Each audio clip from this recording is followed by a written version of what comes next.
We are continuing to follow breaking news from Venezuela, where U.S.-led strikes inside the country today have led to the capture of President Nicolas Maduro. U.S. Senator Mike Lee says Secretary of State Marco Rubio has told him Maduro will face charges in the United States. For more on this, let's bring in retired Major General David Fraser, CTV military analyst. Major General, thank you for being here. What is your reaction to this morning's developments? Well, this certainly is a new day, to say the least, with Donald Trump. Donald Trump 2.0 is going completely unplugged in ways we've never thought. And after a lot of pressure being put on Venezuela and even Maduro, indicating he's ready for talks, the United States just went to the end and just went and got him.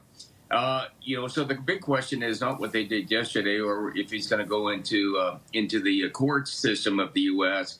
The question is what happens to Venezuela on day 2 to day 22, because what happens after a regime change, you can't control it. And we have got lots of history between Afghanistan, Iraq, Libya, and the other countries going to be in question are going to be what's Colombia going to be thinking about next, and the other countries in South America.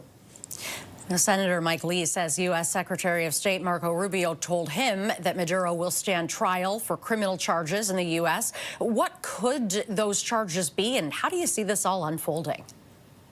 Well, the charges are going to be, and again, let's go back to Trump's original premise. It's about drugs, the illicit export of drugs into the United States. So this could be drugs, but he'll probably add that. It'll probably make him a narco-terrorist to try to, up the ante and just to show, the United States and the world just how strong he is. But this really is a power grab for Trump and becoming a regional leader, powerhouse akin to his friends like Putin and Xi. Senator Lee had originally raised concerns online over the legality of the strikes, as Congress wasn't involved, but Rubio told him the actions taken were meant to defend those executing an arrest warrant. Would this mean the president could act unilaterally? Well, it certainly looks like he acted unilaterally. I mean, this was a U.S. military-led operation supported by, other police agencies, and that would include the DEA and other things like that. But, the legality without congressional authority or anything like this, I mean, Trump has really pushed the Constitution to its absolute utter limit. And the question is, and none of it is being tested in the courts, whether or not he did have the legality. But those are going to be things to discuss probably in the years to come. But the reality is Trump is just doing what he wants to do. This is very much a transactional action by Trump.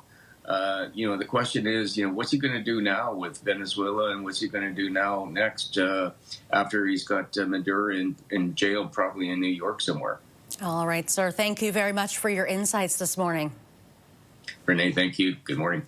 That is retired Major General David Fraser for us.